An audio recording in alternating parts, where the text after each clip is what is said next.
सबसे पहले तो देखो, सब लोग रोटी खा के आए हो ना, बढ़िया पानी पी के आए हो। आप लोग यहाँ पे आओ, खाना वाना खा के सब आए हो। आपको पता नहीं है बाबा साहब जब घर से निकलते थे ना, खाना खाया है कि नहीं खाया, रास्ते में पानी मिलेगा कि नहीं मिलेगा। तो वो जमाना जो था बाबा साहब का और आज अलग है। तो सबसे पहले मैं विश्व का सबसे बड़ा संविधान लिखने वाले, भारत में सबसे पहले पीएचडी करने वाले, नीचे वाले खोल दोगे, नारी के मुक्तिदाता, मजदूरों के मुक्तिदाता, किसानों के मुक्तिदाता, सिंबल ऑफ नॉलेज, 300 सालों का सबसे होशियार स्टूडेंट, सिंबल ऑफ नॉलेज बाबा साहब। जितनी भारत के अंदर बैंकें चल रही हैं, उन बैंकों की किताब लिखी बाबा साहब ने, जो आज चल रही हैं। तो अगर मैं कहूँ ना उनकी तारीफ करूँ, उनकी डिग्रियों की जो 32 डिग्रियां हैं, तो आधा घंटा तो डिग्री बताने में लग जाएगा, समय कम है। तो सूर्य को दीपक दिलाने वाली बात है बाबा साहब की, जो बाबा साहब ने हमारे लिए नहीं, मैं अपने समाज के लिए नहीं कहूँगा, बाबा साहब ने भारत के प्रत्येक नागरिक को, प्रत्येक महिलाओं को, 36 बिरादरी की महिलाओं को, 36 बिरादरी के नागरिकों को, पूरे भारत में रहने वाले, चाहे किसी भी जाति धर्म के हो, हिंदू मुस्लिम सिख ईसाई, अगर बाबा साहब के मन में थोड़ा छल कपट होता ना, तो वो हमारे लिए कुछ ज्यादा दे जाते। लेकिन इस संविधान में, ये जो संविधान की पुस्तक है, इसमें बाबा साहब ने किसी के प्रति भेदभाव नहीं किया है। ऐसे महापुरुष को, और ऐसे महापुरुष की आज हम जयंती मना रहे हैं, इस जयंती के पावन अवसर पर आप सबको बहुत बहुत मंगल कामनाएं देता हूं, बहुत बहुत बधाई देता हूं। और इस कार्यक्रम में हमारे बीच में गांव के सरदारी आई है, और देखिए एक शुरुआत होती है इस कार्यक्रम का, जो शुरुआत है हमारे रोशन भाई हैं। रोशन भाई ने हमारे फेसबुक पे देखा, यूट्यूब पे देखा, उन्होंने कहा भैया मैं बाबा साहब की जयंती मनाना चाहता हूँ। तो मैंने कहा भैया आप जब कहोगे मैं आऊँगा। तो इसका श्रेय भाई शुरुआत करने वाले को, और आज सरदारी आई है उनको मैं सबको जय भी बोलता हूँ। भाई आप लोगों ने अपना कीमती समय दिया, और हमारी माताएं बहनें और ये जो नन्हे मुन्ने बच्चे हैं, अगर आज हम बाबा साहब की बात कर रहे हैं ना, तो कल ये भी बाबा साहब की बात करेंगे। तो मैं अपनी बात शुरू करूंगा सबसे पहले कि बाबा साहब ने जो हमें दिया, और बाबा साहब ने नहीं कहा, ये कहा किसी विद्वान ने कि जो व्यक्ति नहीं बिकता ना, तो उसकी तस्वीरें बिकती हैं। जो आदमी नहीं बिकता है तो उसकी तस्वीरें बिकती हैं। यदि हम अच्छा काम करेंगे, समाज हित में करेंगे, देश हित में काम करेंगे, तो आने वाली पीढ़ियां हमें कहीं ना कहीं याद करेंगी। आदरणीय साथियों, बोलना बहुत है, लेकिन आज का हमारा जो मेन उद्देश्य है, आपने एक नाम सुना होगा, भीम आर्मी। भीम आर्मी, ये जो भाई चंद्रशेखर आजाद जी आप देख रहे हैं मूंछों पे ताव दे रहे हैं, तो ये जो ये जोश है, ये जो जुनून है, ये विश्व के अब नेता बन गए, भारत के नहीं विश्व के नेता बन गए।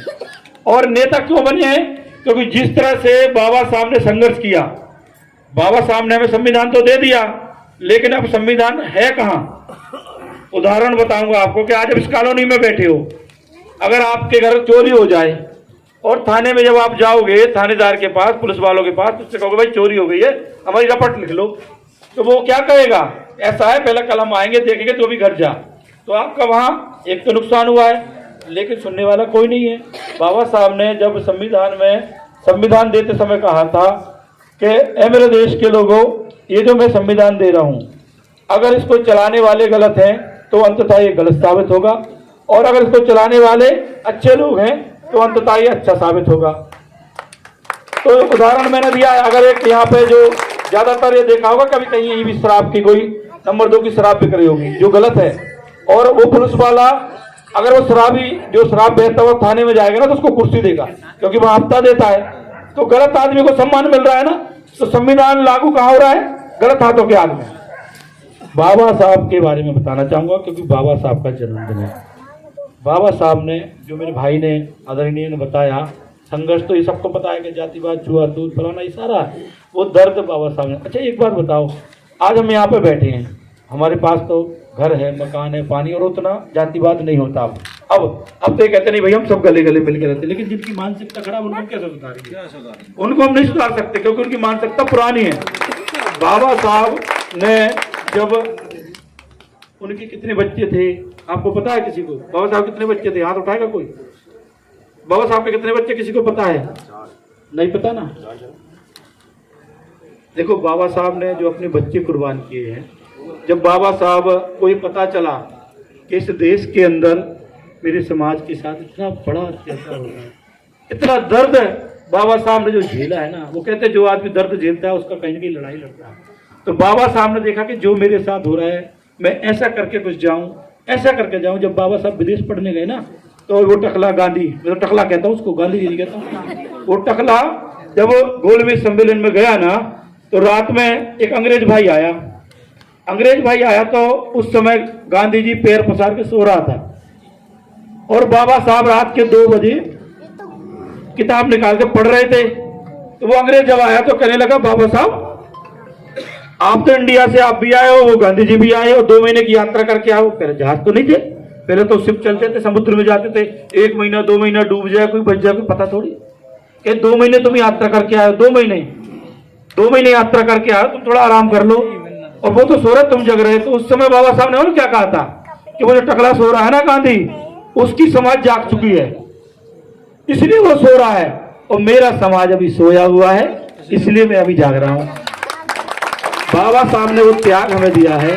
जब बाबा साहब यहाँ से 2 महीने जाते थे, आज तो मैं अपनी गाड़ी से विदेश से आया हूं, आपके पास भी मोटरसाइकिल होगी, गाड़ी सबके होगी, लेकिन वो जमाना क्या हुआ आज से 100 साल पहले, जब बाबा जी घर से निकलते होंगे कि आज मुझे अपने समाज की लड़ाई लड़ने के लिए गोलमेज सम्मेलन में दिल्ली जाना, या महाराष्ट्र दिल्ली आते होंगे, ट्रेन में आते होंगे, हो सकता है 2, 4, 10 किलोमीटर स्टेशन पहुंचने के लिए। उस समय ऑटो भी नहीं चलते थे, क्या चलते थे उस समय भाई? बाबू जी क्या चलते थे उस समय? टांगा, बैलगाड़ी। और बैलगाड़ी टांगा किनके पास होती थी बाबूजी? जमींदारों के पास, हमारे समाज के पास तो थी नहीं। तो जब बाबा साहब पैदल चलते होंगे, उन्होंने कहा यार मुझे बिठा ले बैलगाड़ी में, तो बिठा तो लेते होंगे उनके कपड़े अच्छे देख के, लेकिन मानसिकता, भैया तेरी जात कौन सी है बताइयो। बाबा साहब अगर महार बता देते होंगे तो बाबा साहब को तो भाई उतार देते होंगे। तो जहां वो उतर गए तो कितने किलोमीटर पैदल चलते होंगे? उनका दर्द जो ने सहा है, हमारे पास तो कुछ भी नहीं है। और जब वो विदेश गए हैं, और जब इस देश का संविधान बन रहा था, इस जो पुस्तक लिखी जा रही थी, जब बाबा साहब ने कहा था कि मैं अपने देश के लोगों से कहना चाहता हूँ, इन नेताओं से कहना चाहता हूँ और अंग्रेज सरकार से कहना चाहता हूँ कि आप इस देश को आजाद तो कर रहे हो, लेकिन इस देश के अंदर ऐसी कौमें हैं जिन्हें आज जानवरों से भी बदतर समझा जाता है। उन्हें पानी पीने का अधिकार नहीं है, उन्हें बैठने का अधिकार नहीं है, उन्हें शिक्षा का अधिकार नहीं है। ये नियम किसने बनाए? एक किताब ने। उस किताब का नाम जो बाबा साहब ने चलाई, मनुस्मृति। उस किताब के अंदर ये लिखा था कि हमारे बाप दादा पढ़ नहीं सकते, हमारे बुजुर्ग पैसा नहीं रख सकते घर में, हमारे बुजुर्ग हथियार नहीं रख सकते। ये नियम थे। अगर तुम पढ़ लोगे तो जीव काट लेंगे, अगर कान से कोई तुम अच्छे शब्द सुन लोगे तो उसमें लावा डाल देंगे। ये हमारे बाप दादाओं के साथ गुजरी है भाई। बाबा साहब ने हमारे लिए अपने बच्चे कुर्बान किए। जब ये संविधान लिखने की बारी आई थी तो एक बच्चे को जो मर गया था ना भाई, कफन के पैसे नहीं थे हमारी उनकी पत्नी के पास, पता है आपको?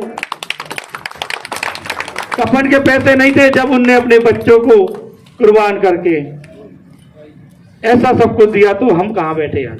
हमें कहीं ना कहीं अपने घरों में बाबा साहब का संविधान रखना चाहिए, बाबा साहब की किताबें रखना चाहिए। आज यहाँ पे इंग्लिश में लिखा है लीगल कैंप, सिर्फ 5 मिनट की, क्योंकि हमारा जो मेन उद्देश्य है लीगल कैंप का ये है। भाई चंद्रशेखर आजाद ने ये ऐलान किया कि हर गरीबों को शिक्षा, तो भीम आर्मी की पाठशालाएं और एक लीगल कैंप हमने चला रखा है। लीगल बात करूंगा, कानून में देखो सबके यहाँ लड़ाई झगड़े होते हैं। मैं आपको 2-3 बातें बता दे रहा हूं। जब भी आपके खिलाफ कोई अत्याचार होता है, जब भी कोई अन्याय होता है, अगर किसी भाई को चोट लगती है तो आप कहते हो सबसे पहले हम पुलिस के पास जाएंगे, पुलिस हमें लेके जाएगी हॉस्पिटल और हमारा मेडिकल कराएगी। सबसे पहले मैं आपको बताना चाहता हूं कि अगर आपके साथ कोई झगड़ा करता है, आपके साथ अत्याचार करता है, अन्याय करता है, अगर चोट लगी है तो आपको थाने नहीं जाना, पहले आपको पहले सरकारी हॉस्पिटल जाना है। कहाँ जाना है? आपको थाने में नहीं जाना है। वहां से जो डॉक्टर होते हैं वहां से रुक्का भेजते हैं और वहां से पुलिस आती है, वहीं से बयान लेती है आपके, और फिर उसके बाद एप्लीकेशन। तो हमारे लोगों को ये पता ही नहीं है, सबसे पहले वहां पहुंच जाते, थाने में 1 घंटा वहां रखते हैं, कोई बड़ी दुर्घटना हो जाए उसके साथ जिसको चोट लगी है, तो सबसे पहले हमें क्या करना चाहिए? सीधे हॉस्पिटल में वहां पर बताना चाहिए कि झगड़ा हुआ है। ठीक है ना। उसके बाद फिर मेडिकल कराना चाहिए, मेडिकल जब हो जाता है उसके बाद फिर एप्लीकेशन लिखी जाती है। ये हमें संविधान में अधिकार दिए, ठीक है। लेकिन हमें पता नहीं है, हमारी महिलाओं में घरेलू हिंसा के बहुत केस आते हैं, किसी की सास किसी की बहू, ये लंबी कहानी है। मैं इतना कहूंगा कि हमें आज बाबा साहब की जयंती मनाने का अवसर मिला है और जिस महापुरुष ने हमें इतना सब कुछ दिया है। शिक्षा का मतलब बाबा साहब ने इंजीनियर डॉक्टर बनना नहीं बताया था, शिक्षा का मतलब यह बताया था कि जब तक आप अपने महापुरुषों का इतिहास नहीं पढ़ोगे आप अपना इतिहास नहीं बना सकते। हमें अपने महापुरुषों का इतिहास पढ़ना पड़ेगा और हमें अपने महापुरुषों की किताबें घर में लाना पड़ेगी। अगर अपने बच्चों को डॉक्टर, इंजीनियर और IAS, IPS, पुलिस में और जज बनाने हैं तो ये किताब घर में रखना पड़ेगी। ये संविधान आपको घर में रखना पड़ेगा। संविधान जब तक जिंदा रहेगा ना तो हमारे बाबा साहब जिंदा रहेंगे। जिस दिन ये संविधान मर जाएगा उस दिन हमारे बाबा साहब मर जाएंगे। आदरणीय साथियों, ज्यादा ना कुछ करते हुए आपने अपना समय निकाला और इस सरदार ने जो मुझे मान सम्मान दिया है, इससे ज्यादा कुछ नहीं कह रहा हूं। लेकिन इस कॉलोनी के अंदर नेताजी बैठे हैं, बड़े बुजुर्ग बैठे हैं कि कहीं भी आपके साथ अन्याय अत्याचार हो, लेकिन लड़ाई न्याय की होना चाहिए। उसकी लड़ाई लड़ने के लिए मैं आपको रात के 2 बजे खड़ा रहूंगा और मोरी पूरी लीगल टीम रहेगी और ये बात भाई चंद्रशेखर आजाद तक पहुंच जाएगी कि आज जाजरू में बाबा साहब की जयंती मनाई गई है।